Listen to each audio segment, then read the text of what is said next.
For this individual asking, how can I make school better when you feel overwhelmed being the light and nobody cares? We need to remember what our mission is. Your mission is not to see all of them saved. Your mission is to see the gospel spread. You might not be the one that harvests the seed. You might be the one that plants a seed. If you take the responsibility of every single one of their salvations as a burden on yourself, it's going to be a massive weight that you were never designed to carry.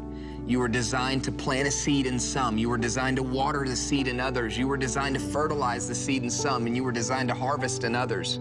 So we realize that we have to perform our role and spread the gospel and show your life as the gospel to them. And that's all your responsibility is. And if you can go to school knowing that, hey, I'm following the responsibility God gave me, I'm listening to his voice and being obedient when he says, then that's the point where you got to do like they did in the days of old and encourage yourself in the Lord. When it looks dark, you got to say, God, I know it doesn't make sense. I know I don't get it all, but God, encourage me. Help me to lift my head. Help me to carry myself high, because in your life, you'll see more salvation come through you just by living than you ever will by preaching. And if they see that you have an uplifted spirit, if they see that during the chaos, you carry yourself well, if you see that during all the stuff that's going on, I want what he has is what starts getting asked.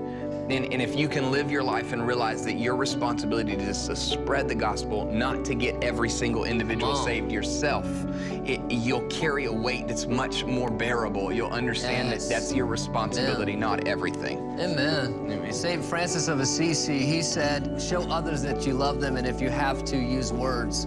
Your lifestyle is a testimony to others. The way that you live is a message, and sometimes it's even conviction enough that you don't even have to tell them what they're doing is wrong because they feel it. That was the case for me when I was in high school. Some people didn't invite me over to their house or to parties because they knew I wasn't going to do what they did.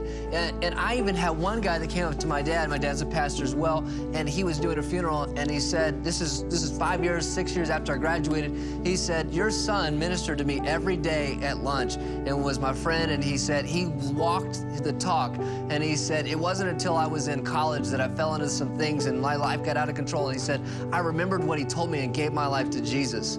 I mean, that was huge. You don't know the length of your impact. I mean, it made me cry when I heard it because I thought I had just never made an impact. At that time, I felt like I wasn't being an influence. The people didn't hear what I was saying, but somewhere that seed was sown. And I mean, you're doing something even if you don't realize it. I just want you to know today. If you liked what you saw, make sure to like that video and comment below. Hit the subscribe button for more content uploaded weekly.